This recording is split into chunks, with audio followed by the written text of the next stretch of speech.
Hello. Hi అండి. అందరికీ నమస్కారం అండి. Welcome to my channel. ఇప్పుడు మీ మనసుకు నచ్చే ఒక కథను చెప్పుకుందామండి. దీనిని తాటికూల పద్మావతి గారు రచించినటువంటి కథల సమాహారంలోనిది పల్లెక పోదాం అనే కథను చెప్పుకుందాము. ఇంకా కథలోకి వెళ్ళిపోతే, కార్తీక మాసం నెలంతా స్నానాలు చేసి తెల్లవారుజామునే దీపాలు వెలిగించి పూజలు పునస్కారాలంటూ ఒక పూట భోజనంతో నెలంతా గడిపింది శకుంతల. ఆ ప్రభావం శరీరం మీద పడి ఒళ్ళంతా నొప్పులు, జ్వరం వచ్చినట్లుంది. 2 రోజులుగా మంచం దిగలేదు. ఉదయం లేవాలంటే చలికి భయపడుతుంది. భర్త రామారావు కాఫీ కలిపి భార్యకిచ్చాడు. స్నానం చేసి పూజ అయిందనిపించింది. అలా బజారుకు వెళ్ళొస్తానంటూ వెళ్ళాడు. అప్పుడనగా వెళ్ళిన మనిషి ఇంకా రాలేదు. వంట కూడా ఆయన నెత్తి మీద పడింది. నీరసంగా ఉంది. ఆయన వచ్చేటప్పుడు, ఇంత ముద్ద వండి పెట్టేదెప్పుడు అంటూ నీరసంగా మూలిగింది. వస్తూనే కూరగాయల సంచితో వచ్చాడు. బయటికి వెళితే తొందరగా ఇంటికి రారు. తొందరగా రావాలనే అనుకున్నానే. దారిలో ఆ పరంధామయ్య కనపడి తన గోడంతా వెళ్ళబోసుకున్నాడు. కొడుకులు సరిగ్గా చూడటం లేదట. ప్రతి నెల డబ్బు పంపించేవారు, ఈ నెలలో అది కూడా పంపించలేదన్నాడు. మీరు హాయిగా కొడుకు దగ్గరికి వెళ్ళి ఉండొచ్చుగా అన్నాడు. అది అయ్యిందని చెప్పలేకపోయారా? పెద్దవాడికి బ్యాంకులో ఉద్యోగం, భార్య టీచరు బాగా చూస్తారనుకుని వెళ్ళాము. ఇంటి పని, వంట పని నా మీద పడింది. పిల్లలకి స్కూళ్ళ నుండి తీసుకురావటం, హోంవర్కులు రాయించటం మీ వంతయింది. ఒక్కరోజు ఓపిక లేక వంట చేయకుండా పడుకుంటే కోడలు ఎలా మాట్లాడిందో విన్నారుగా. మనల్ని కేవలం ఇంటికి కాపలా కోసమే ఉంచుకున్నారు. అందుకేగా ఉండలేక వచ్చేసాము. అంతమందికి చాకిరీ చేసి నీ ఆరోగ్యం దెబ్బతిన్నది. అక్కడ ఉంటేనే మనల్ని చూస్తామన్నారు. మనకి పెన్షన్ వస్తుంది కాబట్టి సరిపోయింది. ఇది కూడా లేకపోతే బ్రతకటం చాలా కష్టం. నీకు బాగా లేదని రెండో వాడికి ఫోన్ చేసి చెప్పాను. అమ్మని ఇక్కడికి పంపించు, కొన్నాళ్ళు రెస్ట్ తీసుకుంటుంది అన్నాడు. ఇద్దరిని రమ్మనలేదా? నేను అక్కడంటే మీరిక్కడ అవస్థలు పడి వండుకోవాలి కదా. నేను ఎలాగోలా తంటాలు పడతానులే. ఓ నెల రోజులుండి రెస్ట్ తీసుకొనిరా. నేను ఎలాగో కాలక్షేపం చేస్తాను. ప్రైవేటు ఉద్యోగస్తులకి మన ఇద్దరిని పోషించటం చాలా కష్టం అవుతుంది కదా. మాట్లాడుతూనే అన్నం ఉడికేశాడు. పక్కింటి శాస్త్రి గారమ్మాయి, మా ఇంట్లో పూజ చేశాము, ఇవి మీకు ఇవ్వమన్నదంటూ పొంగలి, పులిహోర తెచ్చింది. వాటితో కాస్త పప్పు, కూర ఉన్నాయి. అప్పుడప్పుడు అలా పంపించటం వాళ్ళకి అలవాటే. ఆ పూటకి వాటితో ఎలాగోలా కాలక్షేపం చేశారు. 4 రోజుల తర్వాత శకుంతల చిన్న కొడుకు దగ్గరికి ప్రయాణమైంది. రాగానే కొడుకు, కోడలు ఆప్యాయంగా పలకరించారు. ఆ పూటకి కోడలే వంట చేసి పెట్టింది. మర్నాటి నుంచి శకుంతలకు తప్పలేదు వంటింట్లో డ్యూటీ. వంకాయ కూర మీరు బాగా చేస్తారట, మజ్జిగ పులుసు అంటే మీ అబ్బాయికి చాలా ఇష్టం అంటూ ప్రేమగా 4 కబుర్లు చెప్పి చేయించుకుంటుంది కోడలు. అక్కడుండి ఏం చేస్తారు? ఇక్కడే ఉండిపోరాదా అన్నాడు కొడుకు. ఇంకా వయసు, ఓపిక ఉన్నాయి కదబ్బా, అలవాటైన చోటు.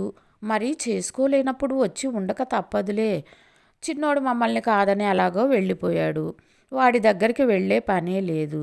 మీరిద్దరే కదా, ఇప్పటి నుంచి ఎందుకులే నాన్న అంది శకుంతల. అది కాదమ్మా, మా పరిస్థితి మీకు తెలిసిందే కదా. నాకు కొంచెం జీతం తక్కువ. దాంట్లోనే అన్నీ చూసుకోవాలి. పిల్లలకి చదువులు చెప్పించాలి. నువ్వుంటే మాకు సాయంగా ఉంటావు. మీ కోడలు కూడా ఉద్యోగం చేస్తానంటుంది. సాయంత్రము ఇంటికి వచ్చేటప్పటికి పిల్లల్ని నువ్వు చూసుకుంటావు కాబట్టి మాకు భయం ఉండదు అని తల్లి చెప్పే సమాధానం కోసం ఆశగా ఎదురుచూశాడు. శకుంతల గతుక్కుమన్నది. ఏదో రమ్మన్నాడంటే విశ్రాంతి తీసుకోవచ్చుకుననుకుంది, కానీ ఇలా తన శ్రమని దోచుకోవటాన్ని అనుకోలేదు. మీ నాన్నగారు ఒంటరిగా అక్కడ ఎలా ఉంటారమ్మా? 10 రోజులు ఉండి వెళ్ళొచ్చని వచ్చాను. ఆయన అక్కడ, నేనిక్కడ, ఏం బాగుంటుంది? నాన్నగారికి కూడా నచ్చజెప్పి ఇక్కడికే తీసుకొస్తాం. ఆయన అక్కడ ఎలా ఉంటాడు? ముందు నువ్వు ఒప్పుకో. నువ్వు అంటే నాన్నగారిని ఒప్పిస్తాము. నువ్వు చెబితే నీ మాట కాదంటారా ఏంటి ఆయన? చెప్పండి అత్తయ్య గారు, మా పరిస్థితులు మీరు కూడా అర్థం చేసుకోవాలి. ఎప్పటికైనా మీ దగ్గరుంటే మా పిల్లల భవిష్యత్తు బాగుంటుంది. ఇన్నాళ్ళు మిమ్మల్ని పెంచి పెద్ద చేశాను చాలేదా? ఇప్పుడు మీ పిల్లల కోసం ఇంకా మమ్మల్ని ఉపయోగించుకోవాలని చూస్తున్నారు. ఎంత చేస్తే మీరింత పెద్దవాళ్ళయ్యారు. ఈ వయసులో వేళకింత తిని విశ్రాంతి తీసుకుందాం అనుకుంటే మమ్మల్ని జీతం లేని పని వాళ్ళని చేయాలని చూస్తున్నారు. నాకు అంత ఓపిక లేదు నాన్న. అసలే ఈ మధ్య నాకు ఆరోగ్యం బాగాలేదు. ఈ విషయం ముందే తెలిస్తే అసలు వచ్చేదాన్ని కాదు. మీ పిల్లల కోసం మీరు కష్టపడక తప్పదు. రేపు ఉదయం నన్ను బస్ ఎక్కించు వెళతానంది. ముఖం మార్చుకున్నాడు కొడుకు. పెద్ద కొడుకు దగ్గర ఉండమంటే ఉండి వచ్చారు. మా దగ్గరకు వచ్చేసరికి చేత కాదని మాట్లాడుతున్నారు. ఏ మేము అలాంటి వాళ్ళం కాదా అంది కోడలు దెప్పి పొడుపుగా. అక్కడ ఉండలేకనే వచ్చేసాం కదమ్మా.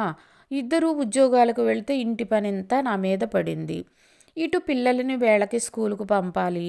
మీ మామయ్య గారి దగ్గరుండి తీసుకురావాలి. మాది పెరిగే వయసే కానీ తిరిగే వయసు కాదు కదా. నీ వయసులో నేను పిల్లల్ని చూసుకోలేదా? మీ పిల్లల్ని మీరే చూసుకోవాలి.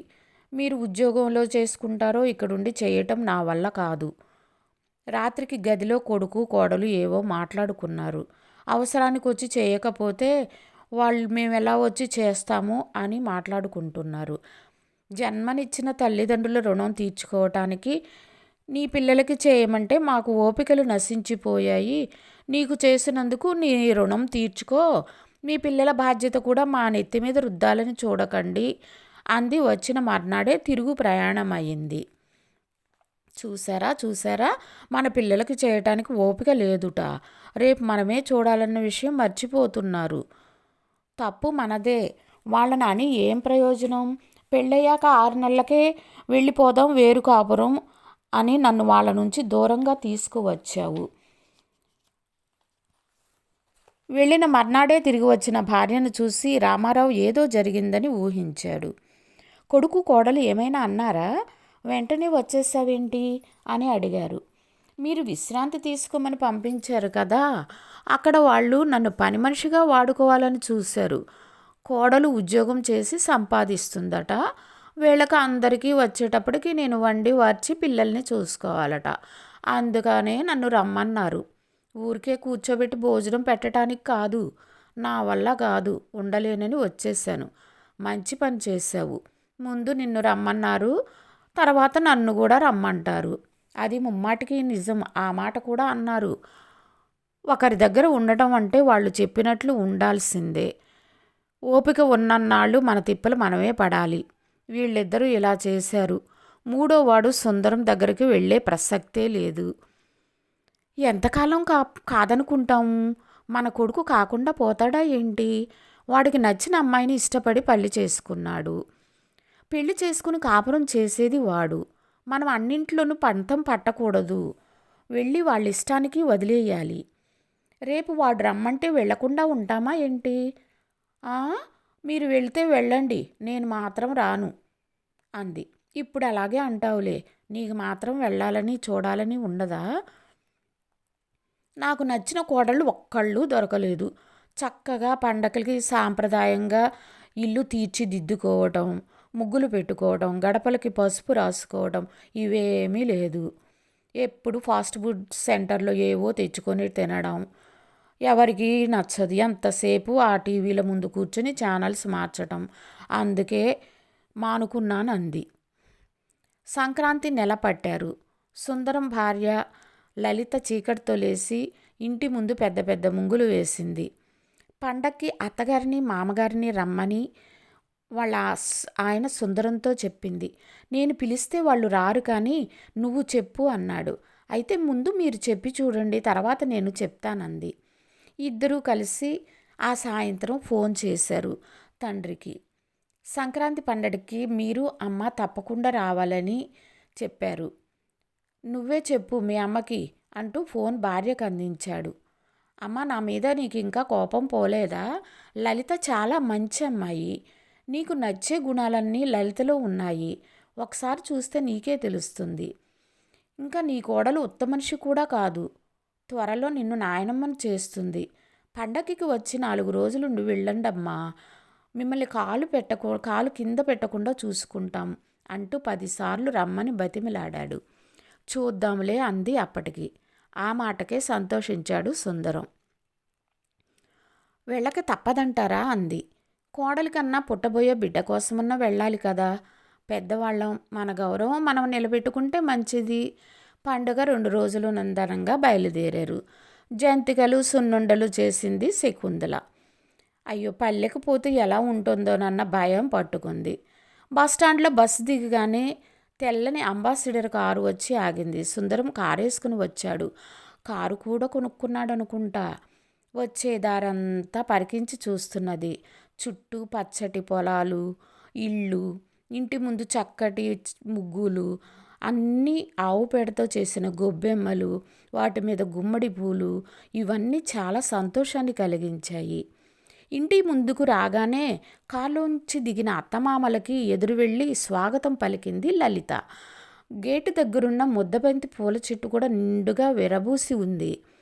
ఇంటి ముందు పెద్ద ముగ్గులు వేసి ఉంది. వాటి మధ్యలో గొబ్బెమ్మలు చూడగానే శకుంతల మనసు కాస్త శాంతించింది. భుజము నిండా చీర కొంగు కప్పుకొని పెద్దవాళ్ళిద్దరికీ వంగి పాదాభివందనం చేసింది. లోపలికి తీసుకువెళ్ళి సోఫాలో కూర్చోబెట్టింది. కాఫీ కప్పులు కలపడానికి వెళ్ళింది. చిక్కటి పాలతో చేసిన కాఫీ కలిపి తెచ్చింది. కాఫీ త్రాగినంతసేపు శకుంతల ఇల్లంతా పరికించి చూస్తూనే ఉంది. ఇల్లంతా చక్కగా నీట్గా సర్ది ఉంచింది కోడలు. ఆ ఊర్లో అందరికీ సుందరం తలలో నాలుకలో ఉంటాడనుకుంటా. ఎక్కడికక్కడ అందరూ సుందరంని చక్కగా మాట్లాడిస్తున్నారు. భోగి రోజు ఇంటి ముందు పాత దుంగలన్నీ వేసి మంట పెట్టారు. లలిత గదులన్నీ పనిమనిషి చేత శుభ్రంగా కడిగించింది. అత్తగారికి మామగారికి ఇష్టమైన వంటలన్నీ చేసి పెట్టింది. నీకు శ్రమెందుకులేమ్మా, నేను చేస్తానంటూ వచ్చిన అత్తగారిని ఏ పని చెయ్యనియ్యలేదు. సుందరం పొలం వెళ్ళి చెరుకు గడలు కొట్టించి తీసుకువచ్చాడు. లలిత, మా అమ్మకి రేగుపళ్ళ పచ్చడంటే చాలా ఇష్టం. నీకు చేతనవునా? ఇంకా ఇష్టమైనవి ఏమేమి కావాలో అడిగి మరీ చేసి పెట్టు అన్నాడు సుందరం కోడలితో. కోడలు ఉత్తపిల్ల కాదు కదరా, ఆ పిల్ల చేత అన్ని పనులు చేయిస్తావా ఏంటి? రేపటి నుంచి నేనే చేస్తాలే అంది శకుంతల. అమ్మా, నువ్వు ఇన్నాళ్ళు కష్టపడ్డావు కదా, ఇప్పటికైనా విశ్రాంతి తీసుకో. నువ్వు మా కళ్ళెదుట ఉంటే చాలు. అవునత్తయ్య గారు, ఇన్నాళ్ళు మాకు దూరంగా ఉన్నారు. మీరేం చేయాల్సిన పని లేదు. ఇక్కడ చాలామంది పనివాళ్ళు ఉంటారు, ఏ పనైనా చేసి పెడతారు. మీరు పెద్ద దిక్కుగా ఉంటే అంతే చాలు. కోడలి అభిమానానికి శకుంతలలో కాస్త మార్పు వచ్చింది. మునుపటి కోపం పోయింది. చీటికి మాటికి అత్తయ్య అత్తయ్య అంటూ వెంట తిరుగుతుంటే సంతోషంగా ఉంది. పల్లెటూరి కోడలైనా తెలివి కలదే, సాంప్రదాయాలన్నీ తెలిసిన వ్యక్తిలాగా ఉంది. పండుగ రోజు శకుంతల వంట చేసింది. అబ్బా, మా అమ్మ చేతి వంట తిని ఎన్నాళ్ళు అయ్యిందో. పులిహోర బాగా చేసింది, చక్కెర పొంగల్ కూడా చేసావా అంటూ అమ్మ చేతి వంట ప్రేమగా తిన్నాడు సుందరం. సాయంత్రం అమ్మ, నాన్న ఇలా రండి అంటూ ఇద్దరిని పక్కపక్కన కూర్చోబెట్టి ఇద్దరికీ కలిసి బట్టలు పెట్టి కాళ్ళకి నమస్కారం చేశారు ఇద్దరు. ఇప్పుడు ఇవన్నీ మాకెందుకు అన్నా వినిపించుకోలేదు. శకుంతల తన మెడలో ఉన్న ఒంటిపేట గొలుసు తీసి కోడలి మెడలో వేసింది. పెళ్ళికి ఏమీ పెట్టలేదుగా, అసలుకి పెళ్ళికి రాలేదు, అనుకోకుండా మీ పెళ్ళి జరిగిపోయింది. ఇది నీకు సంక్రాంతి కానుకో అనుకుంటూ వేసింది. అత్త మామలకి ఇద్దరికి కాళ్ళకి నమస్కారం చేసి ఇద్దరు వాళ్ళ ఆశీర్వాదం తీసుకున్నారు. తాతగారు గాలిపటాలు చేసివరా, గాలిపటాలు చేసివరా అంటూ పిల్లలంతా వచ్చారు. చుట్టుపక్కల వాళ్ళు రామారావు కాగితాలతో గాలిపటాలు చేసి వాటికి దారం కట్టి పిల్లలతో గాలిపటాలు పిల్లవాడిలా ఎగురువేసి పోటీలు పడుతున్నారు. సంక్రాంతి పండుగ అలా సరదాగా గడిచిపోయింది. రేపు బయలుదేరి వెళదామా అన్నాడు రామారావు శకుంతలతో. నెల తప్పిన పిల్లను వదిలేసి ఎలా వెళ్తాము? ఇంట్లో పెద్దవాళ్ళెవరూ లేకుండా పురుడు పోసేదాకా ఇక్కడే ఉందామండి అంది శకుంతల. మీ అమ్మ కోడల్ని వదిలిపెట్టి రానంటుందిరా. ఏమ్మా, నిజమేనా? అవునన్నట్లు నవ్వింది. లలిత కూడా చాలా సంతోషంగా ఉంది. వాళ్ళిద్దరూ అత్తా కోడళ్ళలా కాకుండా తల్లి కూతుళ్ళులా ఉంటున్నారు. కాలు కింద పెట్టనీయకుండా శకుంతలే అన్ని పనులు చేస్తుంది. సంవత్సరం తిరిగేసరికల్లా ఆ ఇంట్లో పాప పుట్టింది. మహాలక్ష్మి పుట్టిందనుకున్నారు. ఒరే సుందరం, పాపకి 3వ నెల రాగానే సంక్రాంతికి మన ఇంటికి తీసుకువెళ్ళి భోగి పళ్ళు పోద్దాం అంది. అలాగేనమ్మా, పెద్దన్నయ్యని, చిన్నన్నయ్యని, వదినని, పిల్లల్ని అందరినీ పిలుద్దాము అని అన్నాడు. అలాగే ఇంటికి వెళ్ళి సంక్రాంతికి అందరినీ పిలిచారు. సుందరం మీద కోపం పోకపోయినా పాప కోసం అంతా వచ్చారు. ఈసారి సంక్రాంతితో ఇల్లంతా కళకళలాడుతూ ఉంది. ఇంటిల్లిపాది సంతోషంగా ప్రేమాభిమానాలు ఒకరికొకరు ఇచ్చిపుచ్చుకొని కలిసిమెలిసి ఉంటుంటే ఎప్పటికీ ఈ కుటుంబం ఇలాగే ఉండాలని కోరుకున్నారు రామారావు, శకుంతల దంపతులు. సుందరంతో పాటు పెద్ద కొడుకు పిల్లలకి, చిన్న కొడుకు పిల్లలకి అందరికీ భోగి పళ్ళు చేసి పేరంటం చేశారు. పచ్చని తోరణాలు, పసుపు గడపలు, ఇంటి ముందు రంగురంగుల ముగ్గులు, వాటిని చూస్తే సంక్రాంతి పండగ అంతా కూడా మన వాకిట్లోనే వెలిసిందా అన్నట్లుంది. కుటుంబం అంతా ఒక చోట చేరి సరదాగా గడిపిన పండుగకు ఎన్నటికీ మర్చిపోలేనన్నాడు సుందరం. శకుంతల సంగతి అయితే చెప్పనే అక్కర్లేదు. ఇంతకాలానికి తనకు నచ్చిన కోడలు వచ్చినందుకు మనవరాలితో ఆడుకుంటూ కాలం అక్కడే వెళ్ళబుచ్చాలనుకుంది.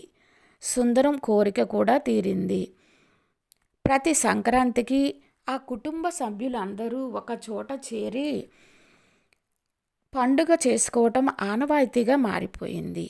ఆ పల్లె వాతావరణంలో పుట్టి పెరిగిన పద్ధతి ప్రకారం నడుచుకునే పల్లెటూరి కోడలు పిల్ల శకుంతలను బాగా ఆకట్టుకుంది. హలో అండి, ఈ కథ కనుక మీకు నచ్చినట్లయితే లైక్ చేయండి, సబ్స్క్రైబ్ చేయండి ప్లీజ్.